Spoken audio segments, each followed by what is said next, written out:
আসসালামু আলাইকুম। দেখতে পাচ্ছেন আমরা এখন আসছি সেই কাটলাতে। আমরা ফেসবুকে ভিডিও দেখছিলাম যে শাপলা ফুল ফুটছে।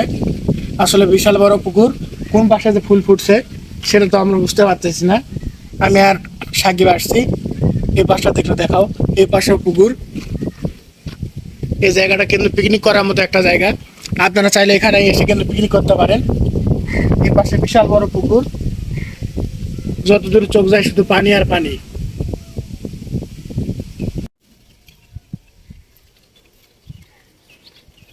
দেখতে পাচ্ছেন মেঘটা অনেক সুন্দর হয়ে আছে, বৃষ্টি হবে এমন একটা অবস্থা।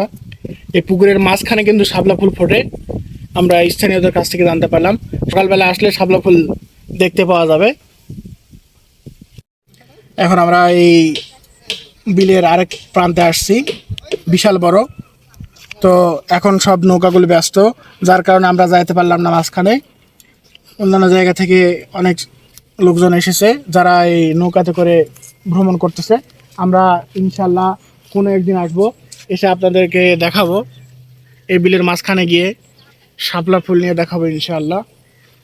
দেখতে পাচ্ছেন এখানে একটা নৌকা কিন্তু ডুবে আছে একেবারে কাছেই।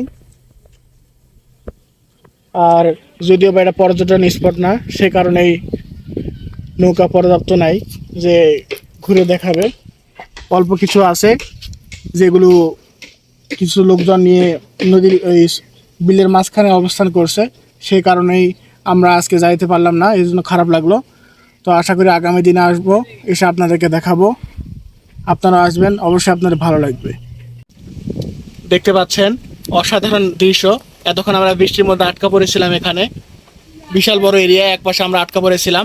এখন কিন্তু মেঘটা পরিষ্কার হয়ে গেছে, এই পাশ থেকে অনেক সুন্দর দেখা যাচ্ছে আকাশটা এবং পানিগুলো অনেক সুন্দর লাগতেছে। দেখতে পাচ্ছেন আমরা এখন রাস্তার পাশে এক দোকান থেকে মিষ্টি খাবো।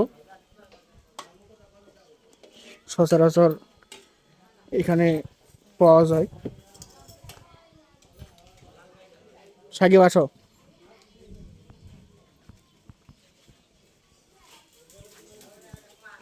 দেন এখানে দেন।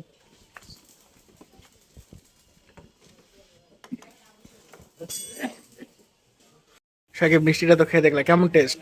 অনেক মজা মামা। অনেক মজা না? হ্যাঁ। দেখতে পাচ্ছেন এখানে আমরা মিষ্টি খেয়ে দেখলাম। এটি কিন্তু 6 নম্বর জুতবানি ইউনিয়নের মধ্যে, বিরামপুর উপজেলা।